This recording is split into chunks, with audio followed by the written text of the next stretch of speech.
I'd like to call the planning board meeting December 10th, 2024 at 5:31 to order. Can I have a roll call of members, please?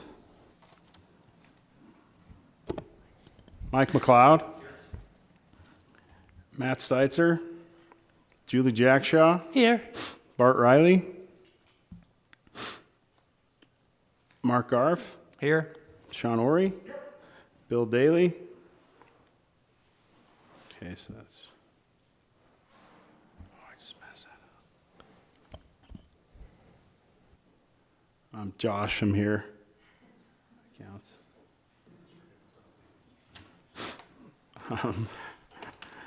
Next, do we have any public comment on any items on the agenda?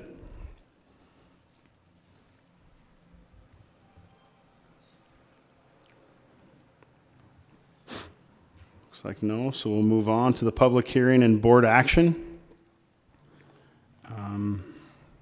This public hearing is for zone change applicant to rezone 24-000001.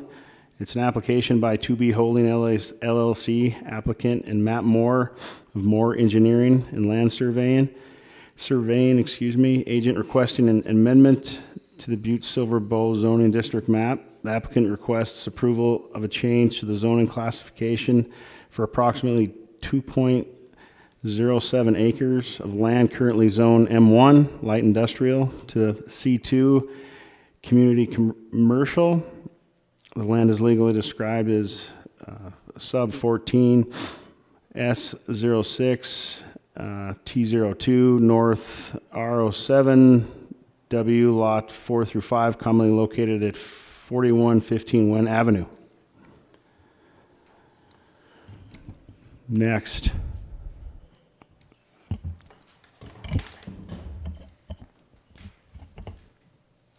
Thank you, Mr. Chairman. This presentation is for zone change 24-1, and the applicant is Matt Nisler, or 2B Holding, and Moore Engineering and Land Surveying. The proposal is approximately 2 acres, and it's to change from an M1 manufactured home zone, a light industrial zone, to a community commercial zone. The location is 4115 Wynn Avenue. It's west of Harrison. The east boundary of this parcel is adjacent to Wynn Avenue, and the west boundary is adjacent to the CMSP Railroad near Ram Street. It's located to the south and southeast are 2-family and multifamily residentials. There's currently a single-family residence on this parcel that will be demolished if this application is approved. The intent for this zone change is for multifamily residential. Here's an aerial view of the parcel that they are requesting to change from an M1 to a C2. As you can see, the zoning C2 here, this particular parcel is in the M1. To the west is an R4, and to the east is the R1S, which is mostly airport property. Here's a comparison map. On the left-hand side is the original map. To the right is the proposed zone change, which is this area just above Sycamore Street. The comprehensive plan place type is the South Corridor. The location proposed for rezoning is identified as the South Corridor place type, which is intended to position the city-county for the shift into suburban commercial economy by providing a link from suburban environments. I feel like it's really loud. To interstate systems and the urban core of Butte. These corridors are vehicle-oriented and intended to provide opportunity for large-scale, big-box commercial development, including multifamily residential. Some future opportunities would be balancing the impacts of commercial and light industrial activities with mixed residential development. Some future land uses would be road improvements, including sidewalk, curb, and gutter, and infill development.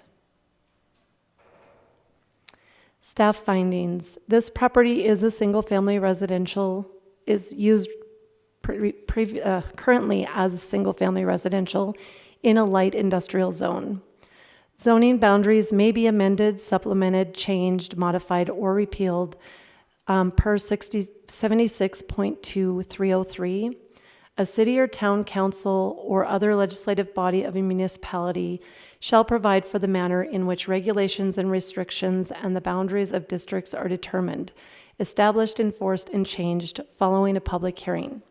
Consideration of the applicable zoning must comply with requirements of 76.2605, which indicates the governing body must be guided by and give consideration to the general policy and pattern of development set out in the growth policy and the adoption of zoning ordinance and resolutions. There are 14 zone change criteria against which this proposal is evaluated, and this presentation includes the most relevant points to explain the proposal and its potential impacts. Per the core objectives that are achieved that correspond with a comprehensive plan, enhanced community character, the proactive support of infill redevelopment in Butte, this plan recommends using guidance from the comprehensive plan place type classification to develop a form-based palette of mixed-use districts which include both residential and commercial development. To sustain affordability and equity, the proposal directly responds to the outcome of the comprehensive needs assessments performed as part of the housing plan and helps to sustain affordability by increasing housing supply in Butte-Silver Bow. This proposal to rezone this parcel from an M1 to a C2 enables the applicant to generate multifamily units in an area where multifamily development has been trending upward since 2019. Economic opportunity through innovation. The 2020 comprehensive plan indicates the area should accommodate mixed uses and infill development. For example, the plan recommends revision of industrial zoning districts to accommodate mixed use, artisan live-make opportunities, and reevaluate and rezone properties from general commercial to mixed-use districts based on place type categorization proposed in the plan. The new zoning will help to provide opportunities to expand the commercial activities that operate within the neighborhood. And to promote growing wisely, the subject parcel is zoned light industrial, but is currently residential in use. The intent here is to direct high-density growth and development to areas of the county where infrastructure exists with the capacity to serve. Given the recent multifamily commercial redevelopment occurring to the south and southeast of the subject parcel, the proposal promotes growing wisely by using an existing residential use for additional housing opportunities. Some key findings. As in the previous slide, 4 of the 7 comprehensive plan core objectives were met through this zone change.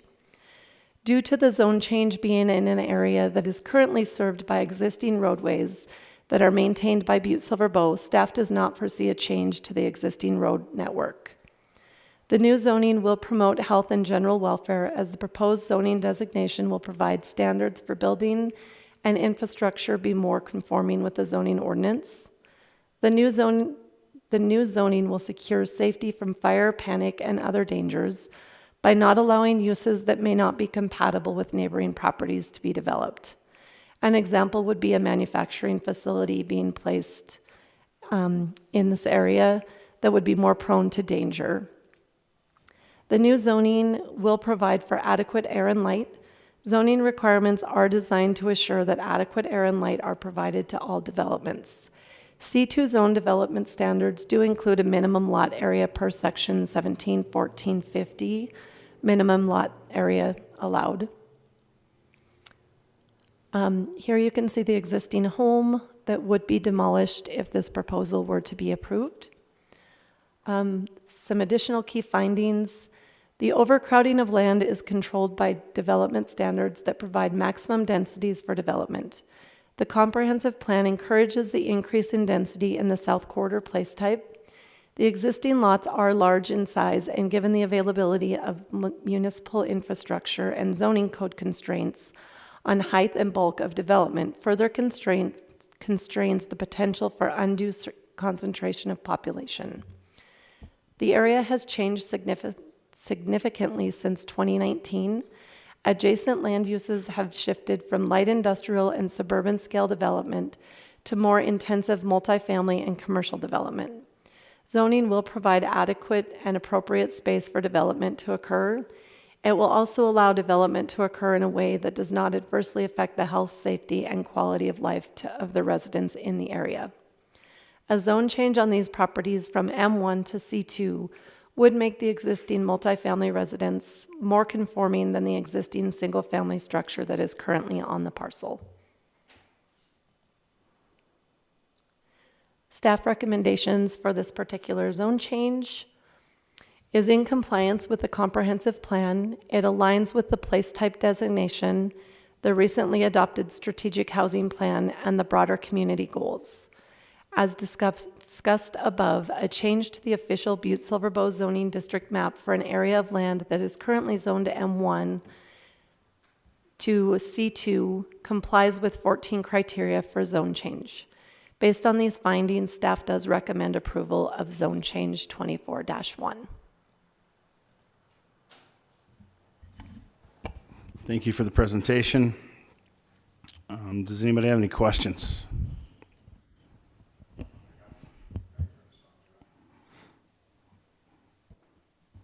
Is it on? Okay. Mr. Chairman, I know it's just a typo, but that page 1 said manufactured home instead of light industrial after M1. I don't know if it even matters, but on the first page of that staff report. Correct. It Okay. should have been light industrial and not Maybe you said manufactured. that and I wasn't, anyway. Very good. Thank you, Mike. Anybody else have any other questions?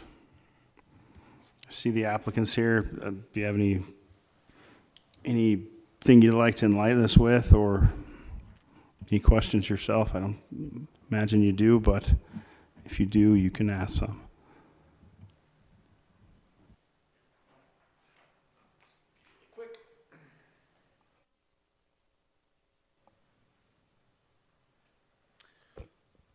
Yeah, I really don't have much to add. Chad Ball, by the way, Brown and Associates. I don't work for Matt Moore Engineering, but we work together on this project. I don't know if this is working. Oh, yeah, there we go.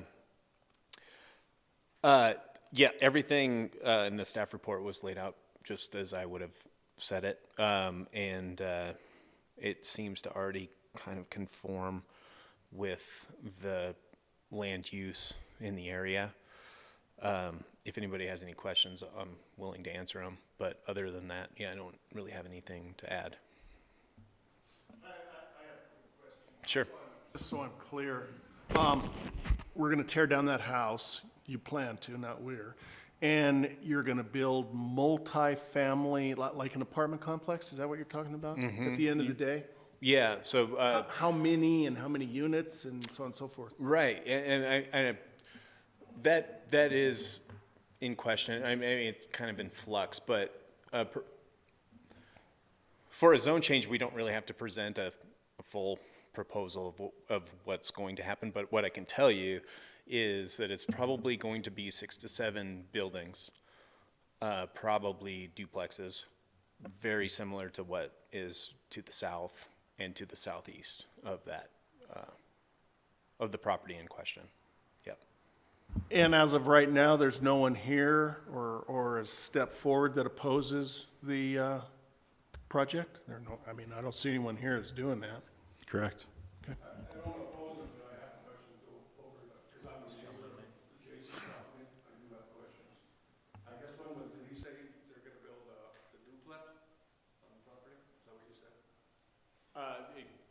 Multiple duplexes, yes. Yeah. I mean, that's the plan. I mean, there could be a fourplex in there as well. I mean, it'll be, like I said, probably 6 to 7 structures.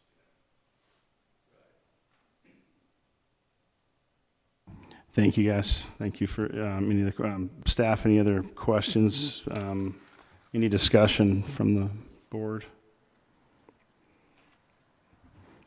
Mr. Chairman, Go ahead, Julie. I just have a question about the roads that are there currently. Have we looked into that, what the proposed traffic will do to those roads? I mean, I would assume that it's been looked at and it's okay with the additional usage if they build that kind of a complex there, that the in and out egress is good. Mr. Chairman, Member Jackshaw, we have not looked at the transportation network specific to the development of a multifamily family complex because that access and egress and the approach from the street would need to be presented in an application for the project itself. However, the road in the area is maintained by Butte-Silver Bow, so they would receive plowing on the primary road of Wynn. But as you can see in the adjacent developments, there are privately owned access roads, Sycamore Street being that, which is to the south, which has a cul-de-sac at the end to allow for turnaround of the residents. Welcome. Mr. Chairman, Mike, go ahead. just maybe to clarify, and I think Chad did, is really what we're doing is just, do we approve a zone change? They could do an office building out there. I don't believe they will, because I believe they're just expanding the multifamily, but we're just approving the zone change, and what happens after that is really up to application for whatever they develop it with. So we just have to be aware that it's probably going to be multifamily. It could be anything that falls within the C2 guidelines. Fair enough? Correct. Okay. Absolutely. Yeah. So at this time, would anybody like to entertain a motion to approve? Mr. Chairman, just a point of order. We need to open the public hearing to proponents and opponents prior to closing for vote. Thank you. Thank you very much. I'd like to thank Matt Steitzer for not being here for that. He would have remembered that. That's why.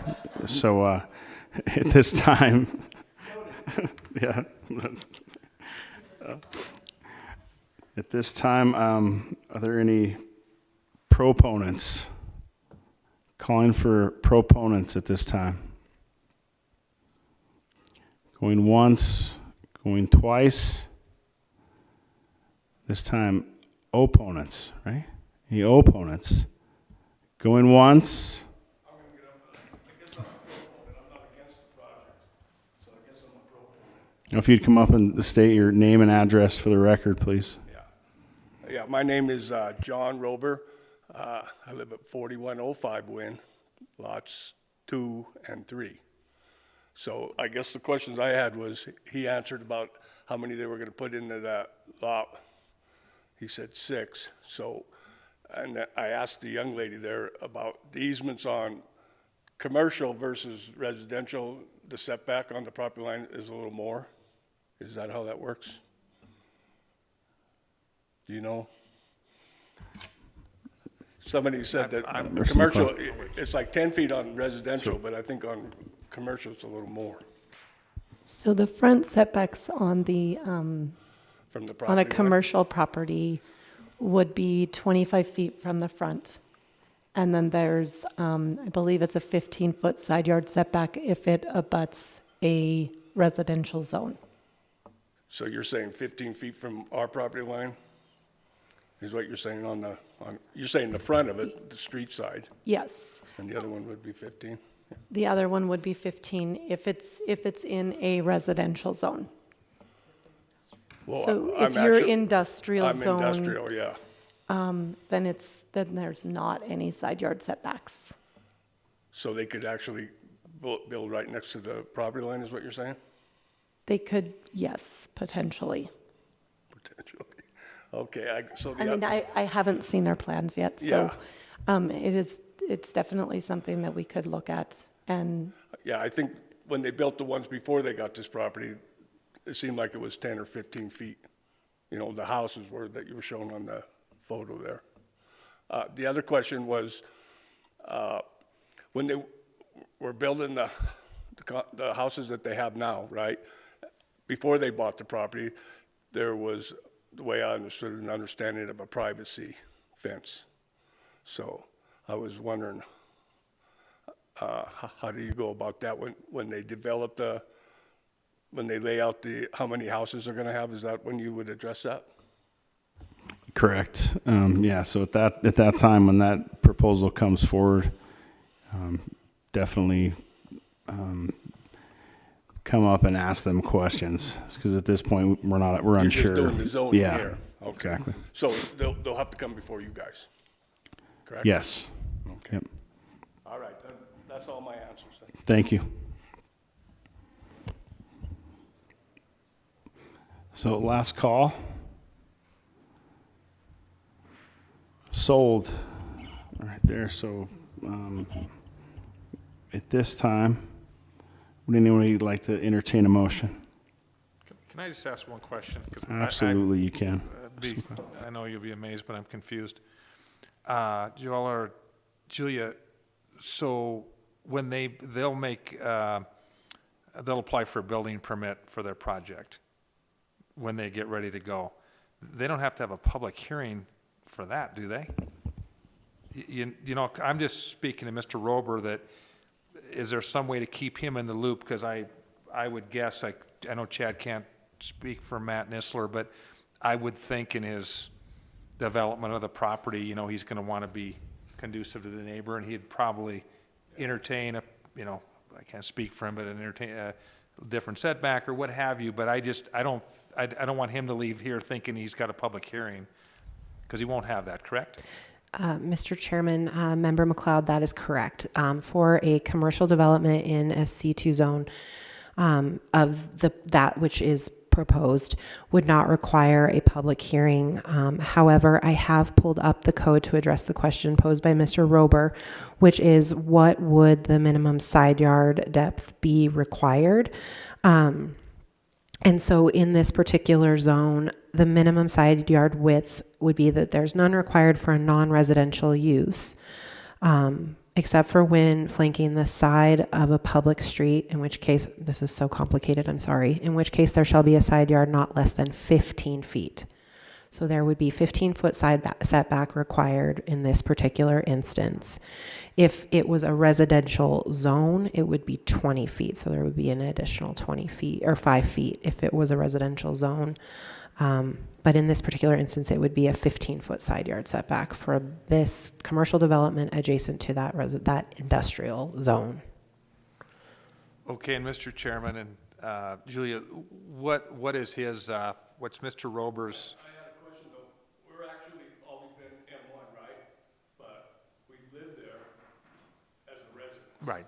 So, so we are residents of that property. Yeah, I'm just wondering what his, how he's kept in the loop so that it, because at the end of the day, I'd make the comment that it doesn't behoove him to stuff the properties right against the property line, but in all due respect, the ones he's got up there are pretty tight to the back property, right? So I don't know what he's going to do there, but it would be nice if he had some ability to voice his concerns, that's all. And I just want him to not think, well, there's going to be a public hearing, you can come up and do that. It's going to be more through the building permit process. That's correct. I believe that in terms of his recourse to make sure that the developer of this property is aware of his concerns and considerations, we do have a representative here tonight who would be able to share the input of Mr. Rober with his client, in which case they could work possibly on the development configuration. However, there would not be a public process where his feedback could be involved. I would encourage him to stay in touch with our department, and as construction is beginning, we can always close that loop and explain the development as it's presented to our office to help possibly work together as good neighbors. Does that make sense, Mr. Rober? Yeah, just stay in touch and then it'd probably go a long ways. Okay. Thank you, Mr. Chairman. This time I'd like to thank Mr. Mike McLeod for being confused and making that happen. Good work. That was a great confusion, and thanks for clarifying that. That's wonderful. Thank you. I would have had you up here for a public hearing, so thank goodness that's a good deal. Thank you. Any more discussion? Mr. Chairman, I'd make a motion that we approve the zone change application, rezone 24-000001, as presented. Can I have a second? I'll second. All those in favor? Aye. Any opposed? Motion carries. Approved. Thank you guys for the presentations and the questions and concerns. It was really good. On to the next item up for bid here. Next, we're going to have a presentation from Orion Planning Design for the zoning ordinance rewrite update. Welcome. Good to see you all. All right. So, yes, happy December. Again, my name is Allison Mauk. I'm a partner and a planner with Orion. Been working with the city on the zoning code update and the audit that preceded this for the last couple of years. And so I'm here to provide a brief overview of what we've been working on and prepare you all for the coming year and your involvement. I know it's been a bit of a process. Some of you have been with us along the way. Some of you are new faces. So this is an opportunity to ask questions about the status, but hopefully all your questions will be answered by this very brief series of slides, some of which you may have seen previously because as you may recall, the last time, oh, sorry, Joe. Yeah, yes, perfect, sorry. If you watch me and I'll watch you and we'll keep each other on track. The last time I was here to provide you all an update feels like yesterday, but it was actually about 15 months ago. It was summer of 2023, which is crazy because a lot has happened in that amount of time. And when I was here, I was recounting the findings of our audit and the path forward through the update that we did, in fact, start and have been working on for the last 15 months. Really briefly, just to kind of revisit the key findings that we heard from the audit process. Obviously, the zoning code is old, it's outdated. And so what we heard when we engaged stakeholders and worked through an evaluation of the code with staff was that first and foremost, the code's out of alignment with the recently adopted comprehensive plan. There's some lacking in terms of the administrative processes and procedures, a lack of enforcement clarity, a lot of redundancy and conflict within the zoning code as well as between the zoning code and other regulations like the subdivision regulations and health department requirements and building code. We also heard that it's not reflective because of its age of current best practice when we're talking about zoning, and that is in regards to design standards, landscaping, parking requirements, circulation, setbacks. There was a lot we heard about the existing built environment in Butte that makes Butte special. It has a very distinct character and quality, and currently the code would not allow for the type of development that you see uptown today. So overall, there's just a lack of alignment with what the community would like to see and what the code allows for. And so that is the feedback that we heard and allowed us to develop a roadmap for the update, which is on the next slide. Now mine won't go automatically. Which essentially informed our update process that the team has undertaken with staff over the last 15, 16 months. Our marching orders were to completely revamp the code. So take a look at the way it's currently organized and reorganize it so that it's more readable, more accessible, it makes sense, it translates for both the applicant and the staff and those within the city departments that use it most. We want to really emphasize again that plan code alignment, so looking at the districts and the place types that were adopted as part of the comprehensive plan in 2021 and make sure that the zoning districts align with the vision that those place types, future land uses really employed. We're also looking for consistency, again, within the code, within terminology, making sure there's no redundancies, making sure there's no internal conflict. emphasizing illustrations over pages and pages and pages of writing. A picture is worth 1,000 words. It helps convey context much better than paragraphs or bullet points in most cases. Obviously, the code's not going to be all pictures. We've also been working to incorporate some of those best practices for design regulations, including something that we heard loud and clear, which was sort of reinforcing the historic preservation aesthetic, especially within the historic district in Uptown Butte, and how we can codify some of the priorities within that district and the design quality that we want to see uptown so that it's consistently applied in Butte's urban areas.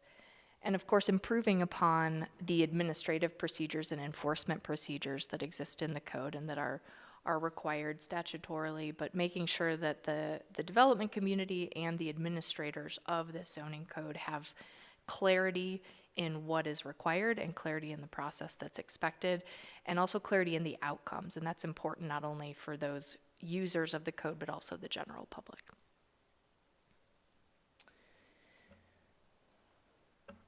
So, when we began last summer, and we reported back on those audit findings, we had a much different time frame in mind. Of course, we started the drafting process, and as you all likely remember, we went through a bit of a staffing shift last fall. We have a new planning director.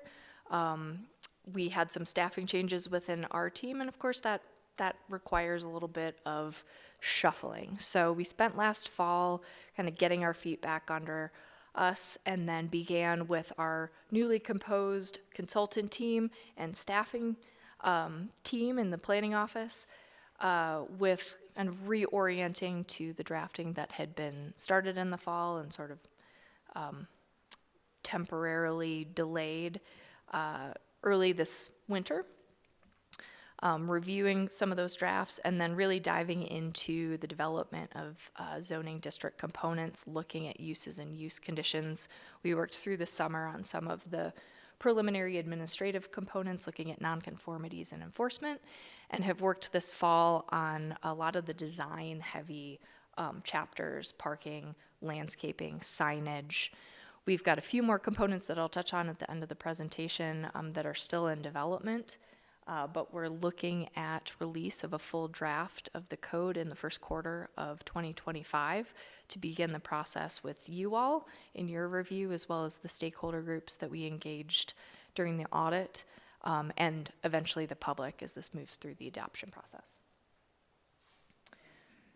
So a little bit about the process that we have been working through with staff. On the heels of that audit, we developed that revised table of contents. And a snippet of that is what you see on the screen above. The importance of this revised table of contents is it really served as a roadmap for all of us working through the drafting process. It set out the new framework for the code that has been a working framework. There have been some sections that have evolved, things that have been dropped, things that have been added just based on the drafting process. But generally speaking, we structured a table of contents and contents of the code according to what we felt was best practice and what we, again, heard through those stakeholder engagements in the audit. And we aligned to that new table of contents the existing code components so that we and staff and you all and eventually the public can understand where pieces and parts of the zoning code today have been moved and revised under that new framework. And this is really important because a lot of times we get to the end of a drafting process and people go, but what about this section that was really important to them for whatever reason? And this allows us a very clear way of saying, okay, that section still remains in the code. It's been changed in these ways, but here's where it went from, to, and why. So it's an important component, and when I say roadmap, it truly is that, and it will allow us to have those conversations as the code moves through adoption when we're asked about changes and why they were made. So that was really the jumping off point. We then moved into, and you'll recall from those slides back in summer 2023, we were already moving into an assessment of the existing zoning districts, the place types adopted as part of the comp plan, and an evolved district palette that we've continued to workshop and revise over the last 16 months. We ran through an assessment that you'll see on the screen just to kind of understand what we were dealing with and where some of the gaps were, and came up with, on the next slide, a revised list of zoning districts. Can we move to the next slide? Sorry, that's okay. You're fine. It's technology at its best. Where we identified, based on the comprehensive plan direction, what new districts were needed, where existing districts could remain with some modest tweaks and adjustments to better reflect the future place types, what existing districts really needed kind of a heavy-handed overhaul because they just didn't align well with the future land use considerations in the plan, and a few select districts that are no longer needed in their current form, but would be evolved or incorporated in some way, shape, or form into one of the buckets of above, the new, the slightly modified, and the heavily modified or evolved zoning districts. And the naming conventions on the screen, just because I know they're small, the names have continued to kind of shift as we've gone through the drafting process, so don't worry too much about what you see up there versus what you're going to see in a couple months in the plan. This is a completely useless slide for you all, but it is to demonstrate and document the pretty significant level of detail we've been digging into with staff. So after we came up with this modified list of zoning districts, we developed revised purpose statements for each of the districts so that they clearly state and emphasize the intent of the district, what it's hoping to accomplish, the character of it, and then moved into thinking about what uses were most appropriate in the district. And Butte's existing uses are about 100 years old. What was the example we used in the direct? Ball bearing manufacturers. There are about 70 different unique types of industrial uses, all of which could probably be collapsed into the same 5 more generalized buckets. So we spent a lot of time looking at appropriate consolidation of uses and then their appropriate application within the newly revised zoning district palette. And the outcome of that assessment, you're only seeing a fraction of it up here on your screen, but it provides the comprehensive use and district matrix that will look at not only what uses are permitted or conditionally permitted by district, but also whether they're permitted or conditionally permitted as principal or accessory uses on a lot. This configuration is going to look a lot different in the code, but this was sort of the sausage making for you to understand the level of analysis we were stepping through with staff. All that to say, the more approachable and readable version that is slowly evolving is what you see on the screen. And so this is the zoning district chapter that we're currently working to complete the drafting of, introducing the new district composition, also identifying through the term legacy districts that until such time that the city decides to either comprehensively rezone or selectively rezone, the existing zoning districts that are in place today will remain. But through this update, what we're saying is we're going to transition to this new zoning framework. And so future development or applicants who wish to request a zone change would be working from the new list of districts and not using the old legacy districts that are in place today. So we're enshrining them in amber, if you will. They don't just disappear until such rezoning occurs. we have to acknowledge them, but we want to acknowledge that we don't want them to perpetuate. And then moving forward for each of the new districts, we're really focusing on consolidating information in one location so that if you are looking at using your property in a certain way or proposing a development like the applicant earlier this evening, you have kind of a one-stop shop to look at what's permitted within that district, what's permitted on your lot. We've expanded and revised, particularly in the zoning that would apply in the uptown areas. A lot of the setbacks and the bulk and dimensional requirements that we heard right out the gate are just not reflective of the current built environment and are actually creating nonconformities in their application to existing lots in Butte. So our hope and intent is that through the combination of really clear tables and graphics that illustrate where and how these standards are applied, it will be very easy for an applicant as well as staff to interpret the regulations.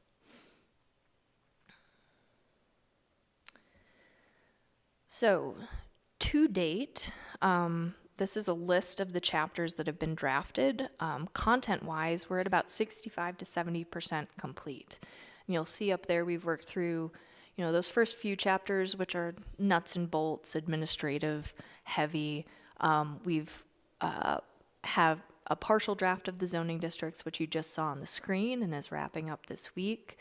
We've gone through uses and use-specific conditions, created a universal standards chapter that really helps guide how to measure bulk and dimensional standards, some of the more administrative components of the applicable design standards themselves. Again, parking, loading, landscaping, signage, nonconformities and enforcement have all been content that's been drafted and vetted multiple times over by staff, much to their enjoyment, chagrin. I don't know, depending on the day, it's a combination of both. And we're now moving into the final components, again, finishing up those districts so that we have a complete chapter with all districts, all new districts. You'll see up there in Module B, we've combined, we're calling them modules because they're a combination of chapters and delivery to staff. Module B is really focused on building types, street frontage types, and development types or configurations that we want to clearly define and allow for and incentivize within the districts. And this module is really focused on the built environment and establishing clear parameters for site development and development configurations, be it conservation development, planned unit development, cluster development, that we want to incentivize in Butte-Silver. And then Module C is the final component, and that's going to be administrative heavy, where we finalize revisions to process and procedure, probably revisit some of those enforcement mechanisms, and also finalize performance standards related to environmental standards as well as hazard mitigation within the zoned areas of Butte-Silver. So I think in terms of what comes next, I'll just reiterate that we plan to have a draft of all chapters complete by the end of February and ready to begin rolling out and engaging with those stakeholders that we talked through during the audit process with you all. Take that feedback, make revisions, finalize illustrations, and prepare a complete document that's ready to go through the public review process and engage kind of the broader public at that time. So our hope, as the eternal optimist, is that we'd be moving through the adoption process sometime beginning in April, and you would have a code adopted in early summer. assuming all goes well, which it will. All that to say, you can look forward to reading some lovely zoning code in the first quarter of 2025. And I'm happy to take any of your questions and talk through any thoughts, concerns, issues you might have. Allison, thank you very much for all your hard work and all the hard work from the staff and everything. It's, it's been a good time. Thank goodness there's people out there like you guys that go through this stuff, and it's a blessing, so thank God. Mr. McLeod, appears you have a question. I have 23 questions. Okay. Just kidding, about 20. You just know I'm ready, right? So, in a nutshell, it sounds like the existing districts all are in place. It's all the guts underneath have been cleaned up. The language and the bringing things up to date with. Well, I would answer that it's kind of yes and no. The existing districts remain in place, that nothing that let me think of a better way to explain this. When this document is adopted, it does not do away with any of the existing districts. Like R1 and M1, Correct. And that's all there. It all stays in place until a property owner comes in and voluntarily rezones their property, or the city decides to go through a comprehensive or partial rezoning process that would be separate from the adoption of these regulations. Right. So they don't go away. However, by treating them as legacy districts, the idea is that we don't continue to use R1 in the case of an applicant-initiated zone change or a city-initiated zone change moving forward from the date of adoption. So what we would say to someone walking into the planning office on the day after these regulations go into place is you can select from this list of zoning districts to modify your property. You don't get to pick from the old legacy districts. So if somebody wanted to go from a C2 to an R1, you're going from a C2 to whatever R1 is now? Exactly. Okay. Yes. But in the meantime, the things that flow underneath those districts, there are going to be changes and updates, and, the ball bearings are going away, Yeah. Because I know what you mean when you go under and say allowed uses, and there's 37, and Yes. they're talking about, and it's being facetious, but, stagecoach repair or something, whatever. So all that's getting, Oh, yes. okay. Yep.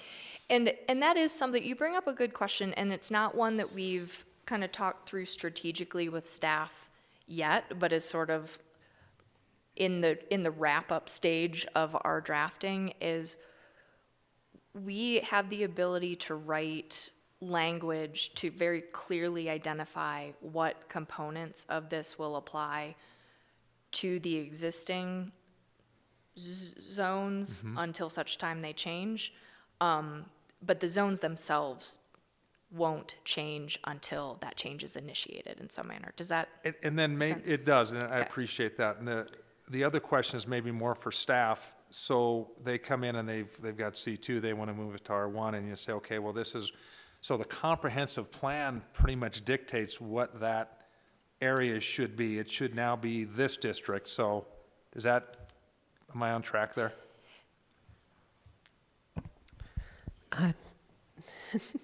Chairman O'Neill, Member McLeod, yes.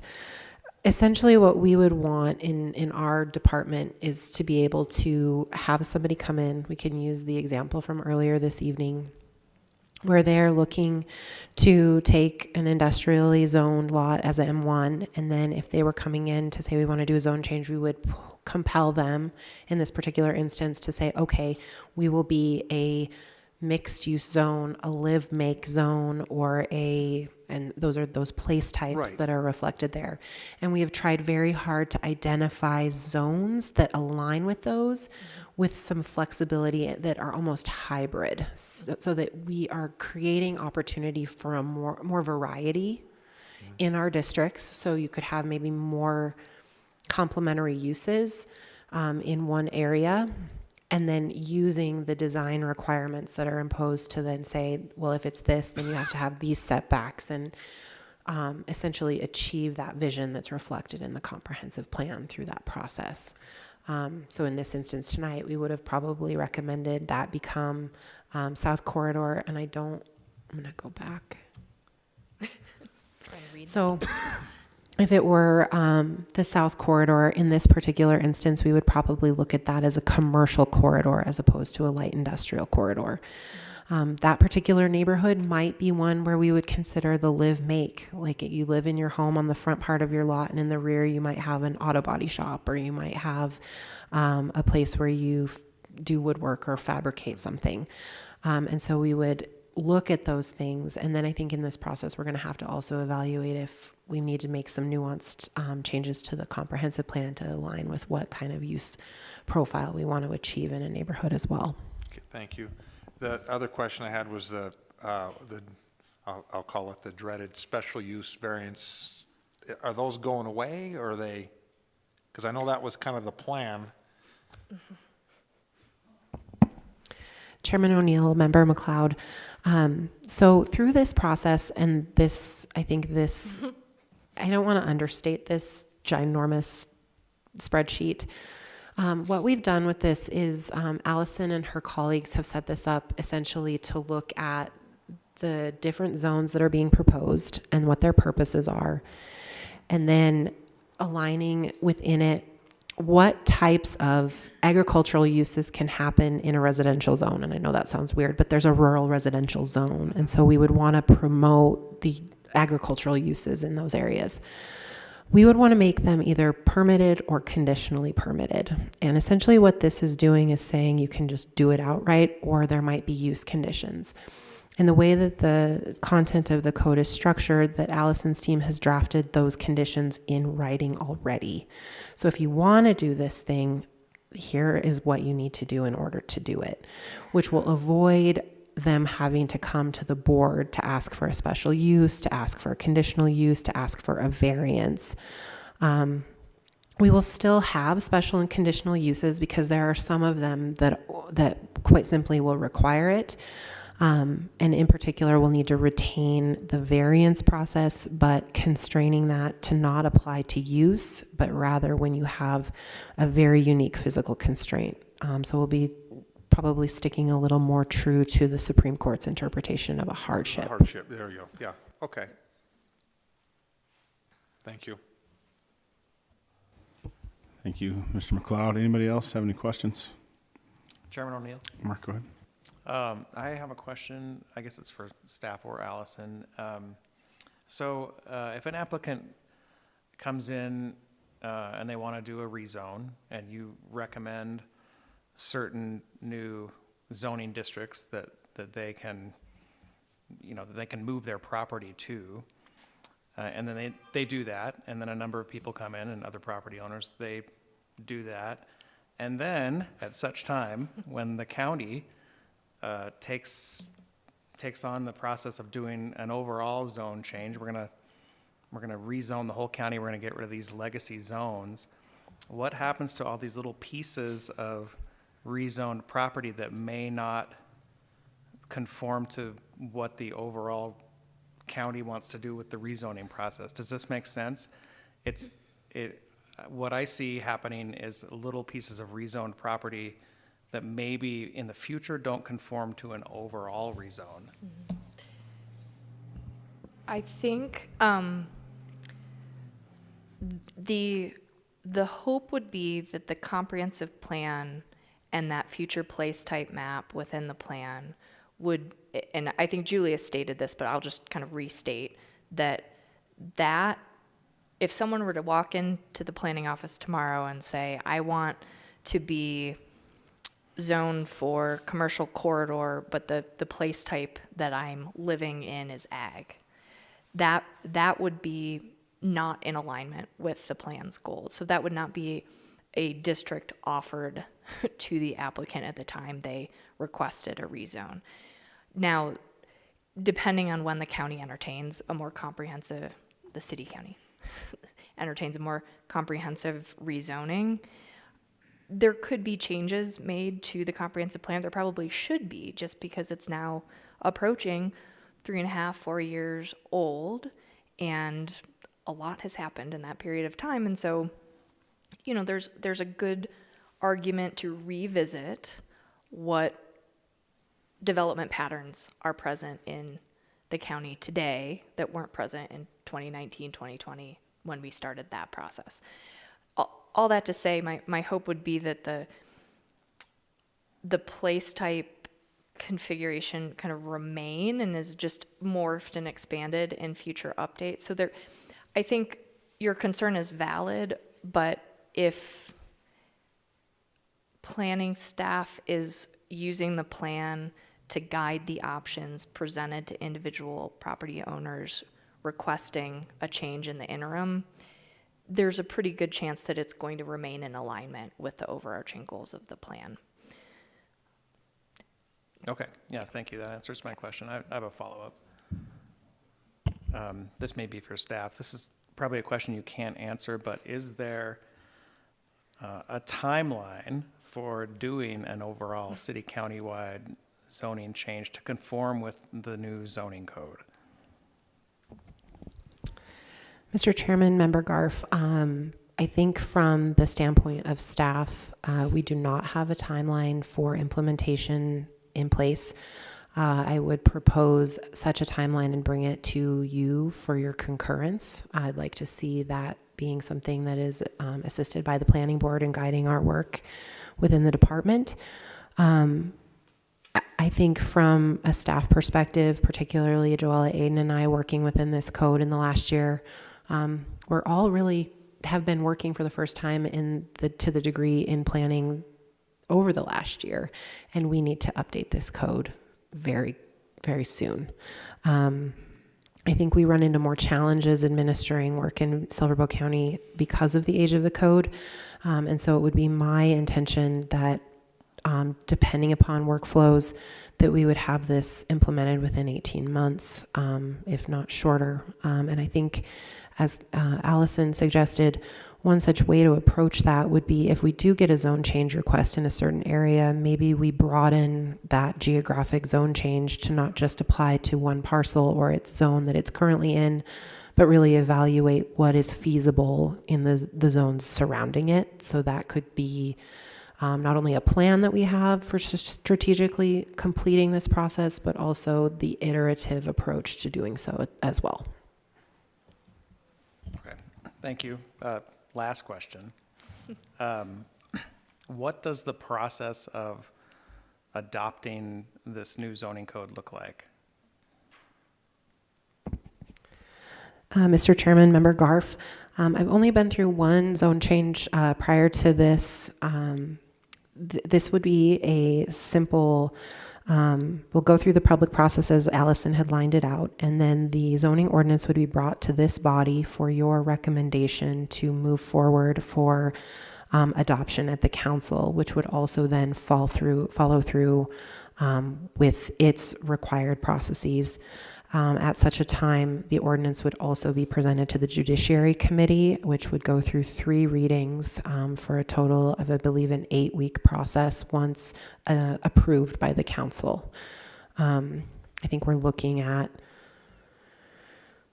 judging by what this looks like, I think it would be about an 8-week turnaround from introduction to final adoption.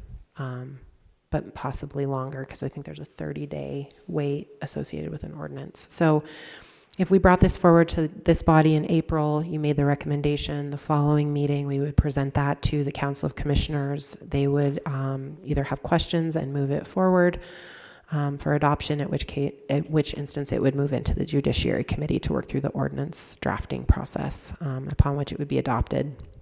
And then we would begin, I think, as Allison suggested, using that selective language of what elements of the plan we would begin following at that point. Piece of cake. Well, saying it out loud is really a project. Thank you. I don't have any other questions. Any other questions from the board?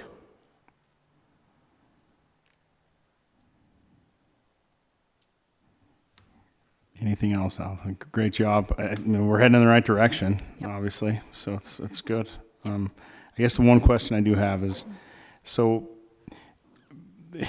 I guess you did kind of answer it.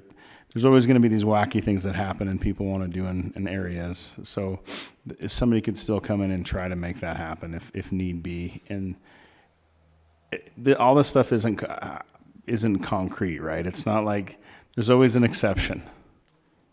Okay. Thank you. Mr. Chairman, that's correct. We're trying to alleviate some of the challenges when people have something fairly straightforward, but the code now doesn't allow it to happen. It's a 21st century use with a 20th century code. We're eliminating the regulatory headache for the applicant. We're trying to reduce barriers for them to develop in our community, for people to build garages and just do simple projects.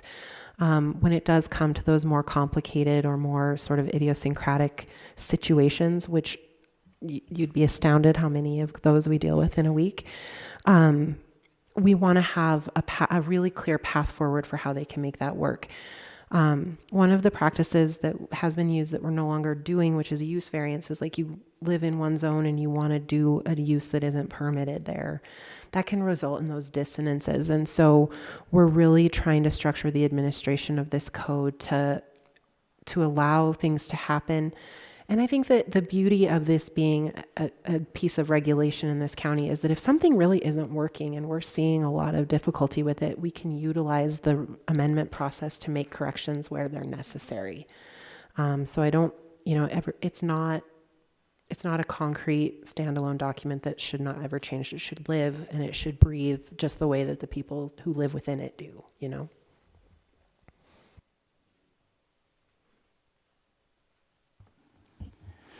Thank you very much.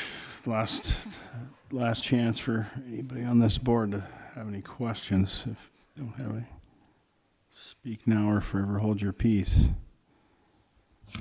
I think that's it. I don't think there's any other business.